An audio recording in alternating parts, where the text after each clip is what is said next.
Donald Trump lost that massive fraud case to New York Attorney General James. Now he faces staggering costs, not only from losing the fraud case, as I'm about to walk through with you, but losing a lot of other cases that are piling up. That news hit like a freight train. It is a big number. It is a staggering number. In fact, it is a record number. Judge Arthur Engoron deciding that Donald Trump is liable for $350+ million. This is a major gut punch, as we all well know, to Donald Trump, to his legacy. To even say it's a body blow may be an understatement. The court has done everything short of ordering that Trump be thrown into a wood chipper. This is really a decision that will cause a lot of pain. You can see the consequences there and the wide coverage Friday on all the channels, including Fox. The baseline number over 300 million, but with the interest over 450 million for these fraud fines. The costly penalty for Trump, though, is entirely foreseeable.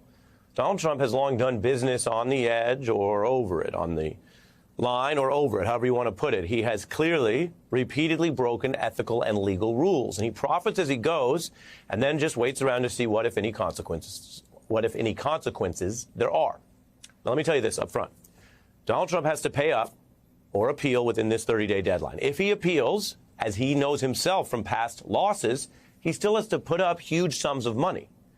He has to set aside the money amount that he owes now, or get a bond for it, or put up properties as collateral. That's how it works for everybody in our legal system. Now, that huge loss on Friday is a much larger penalty than most businesses ever pay, or ever find ever, okay? Public, private, you name it. For Trump, it's actually worse than it looked during that bruising news day, and I'm going to show you why right now in our top story. His many losses and costs are piling up. The first Carroll defamation suit, that loss cost him $5 million. He's already been forced to set aside that money, as I'll explain in a moment. The second larger loss over more defamation against her led to that whopping $83 million penalty. His many civil and criminal cases are costly to defend. Trump has stiffed lawyers. That's not working anymore. So many of the lawyers that you see working for him now and recently, they're requiring payments up front to even start the job. So back to our breakdown chart. Last year alone, Trump had a whopping $50 million in legal fees. Now, some of those he was able to pass off to his super PAC. Then there are these other nicks and cuts for other legal losses. Just about under $500,000 to the New York Times for a losing effort to sue them. About $1 million for a suit against Clinton that was so empty it was deemed legally frivolous. Another $100K for refusing to comply with a subpoena and getting dinged for that. So you take it all together and now look at this. Friday's whopping loss. $355 million for that fraud penalty.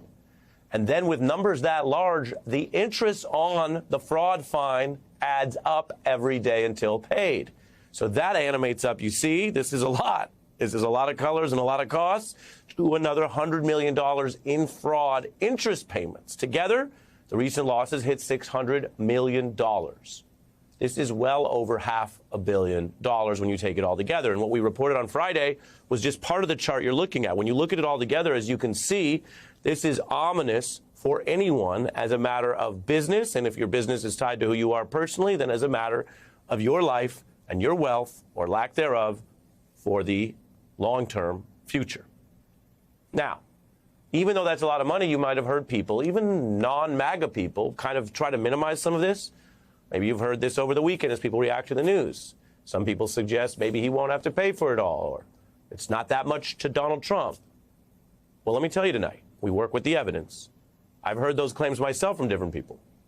The evidence we have suggests those kind of claims are false. This is a ton of money to him because he's not so rich that he can just toss off half a B or a B here and there.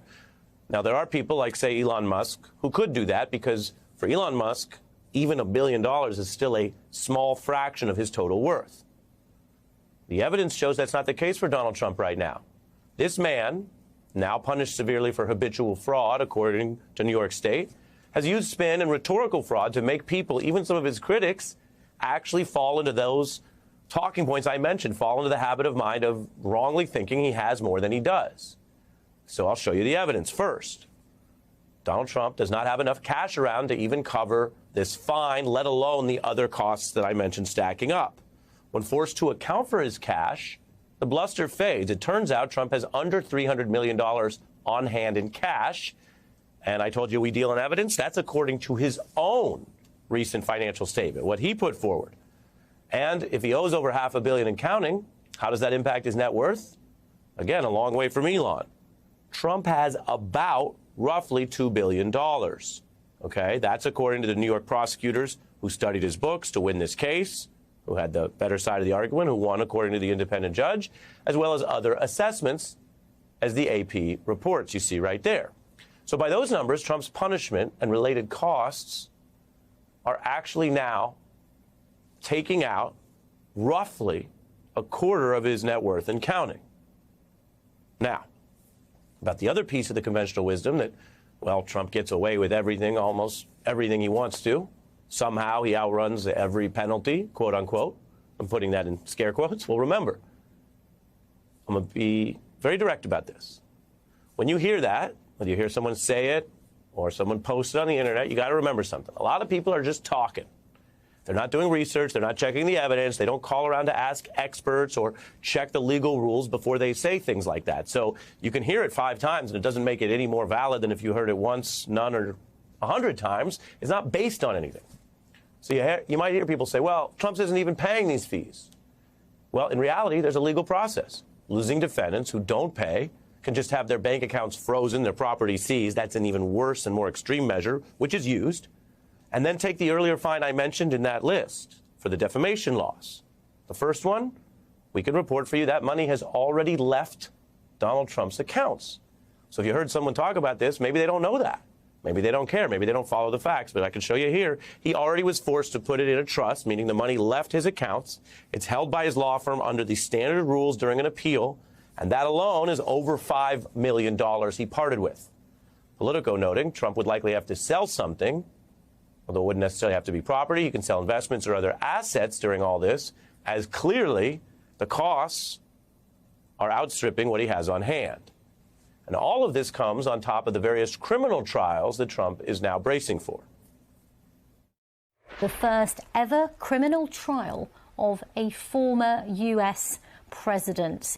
A New York judge deciding Trump's hush money payment trial will go ahead as scheduled. The judge in this case has signed off on March 25th. Trump's co-defendants in the Georgia election conspiracy case are trying to get Fulton County DA Fani Willis thrown off this case. Fani Willis not mincing words on the witness stand. Jack Smith has asked the Supreme Court to reject Donald Trump's effort to delay his criminal trial. In terms of when we'll hear from the Supreme Court, the answer to that is any time.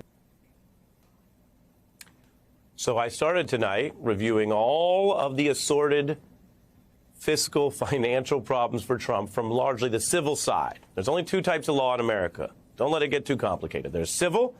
That's the lawsuits you usually hear about. That's people suing people for the most part, and they usually sue for money. And then there's criminal. That's only the government can do that. That's prosecutors saying you did something so serious that money wouldn't handle it. It's not going to be dealt with that way, that you could end up in jail or prison. So as Trump loses money in those civil cases, including that massive fraud judgment that ended the week, we also have just learned a lot more about these criminal trials, rulings that have reshaped the plan as it was set even a few months ago. So we've drawn this up for you before. With the fraud trial ending Friday, we have now insight into what's left. That trial's now over as of Friday. Now, many had expected those federal trials to go first. The New York DA even said he'd wait and schedule around them. But I can tell you, again, following how this is actually going, not predictions, we now know, based on just what's happened in the last week or so, that Trump's first criminal trial will be the New York hush money case. And it starts next month on the 25th. It's the only criminal trial that is now confirmed to definitely begin before the election. That Georgia RICO case had the proposed August trial date, but it's not likely to hold. The case is complicated now by those allegations of misconduct by DA Willis. In that busy week, I mentioned the fraud trial ended Friday. Thursday and Friday was the hearings for that. Willis took the stand near the end of the week defending herself. All of that's taking more time. And then while Jack Smith for the DOJ has won 2 rounds, beating Trump twice on that immunity issue, that case is now already slated to run later than the New York hush money case. It could be April, May, or far later if the Supreme Court slows it down by intervening. There's also the federal Florida case, which we don't even get into right now, but when you put it all together, what you can see in the new calendar is the predictions don't take you so far. The original prediction was federal cases first. But now, as you can see, the green confirmed case is the New York case. And the other cases, the DOJ coup trial on appeal, could come sooner or later. We just don't know. So if you take it together, what have we learned over the course of just the last week? Well, it's very expensive to be Donald Trump and try to defend all of these different civil cases when basically, what are you left with? About a quarter of your net worth going out the door and a lot of cases left. And if we move off this calendar, I showed you that just for the criminal trials. But if we move off the calendar, what we're seeing writ large is a much more serious set of tangible and measurable pieces of accountability. The money is one piece, the legal costs are another, and the criminal trials are another. And so I do the news, I hear from people, I've heard from a lot of people saying, why does this take so long? Why aren't the consequences more serious? And I get the question. But we are reaching a point where when you follow the evidence, what's actually happening is something looking like not the reverse, but going the other direction of that. The fees are piling up. It's affecting the bottom line. He's barred from doing business in New York for a while, as are his children. He has several criminal trials that he faces. One is now scheduled. The other could still also happen before November. This is not a movie. This is not a novel. This is not some neat and easy narrative that has to be resolved a certain way. And he is, in those criminal cases, still presumed innocent unless the government carries its burden of proof. But the accountability in measurable and costly ways is coming down the pike. And we start this week with a heck of a lot more information about how that's going to work than how we started last week. That's forward motion for the legal system. If it makes you feel any better, I have already put evac on alert. He's ready to go if it comes to that. General, I can assure you. Hey, General, let me into the war room to see you, so I had to hack my way onto this frequency. This better be critical, Wheelie. So, come on, what is it now, please? Okay, couple of things. I wanted low on the double. I was thinking about taking a couple of months sick leave, maybe starting today. And, oh yeah. I intercepted a transmission from Megatron. Then send it through. Yes, sir, right away, sir. And so I was so damn good on the other stuff. This is your last warning, insects. Relinquish what remains of the Allspark. So who's the insect? You? What? Who's the insect? Protect you. They were defeated on our world, and we will defeat them here. This was just a diversion. Security, please bring up. Rabbit, she's already inside. Deeds! Give me an update on that reserve. Boss readiness. What was his name? What was it? Evac, sir. Right, evac.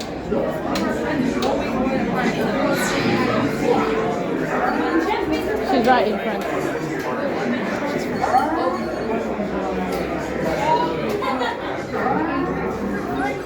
We are facing a heavy, sustained attack. They appear to be after the Allspark aircraft. General! General! Need to immediately evacuate. Hold on. National security advisory. Stay down. Check it out. Failed the mission celebration. The amateurs on suicide mission.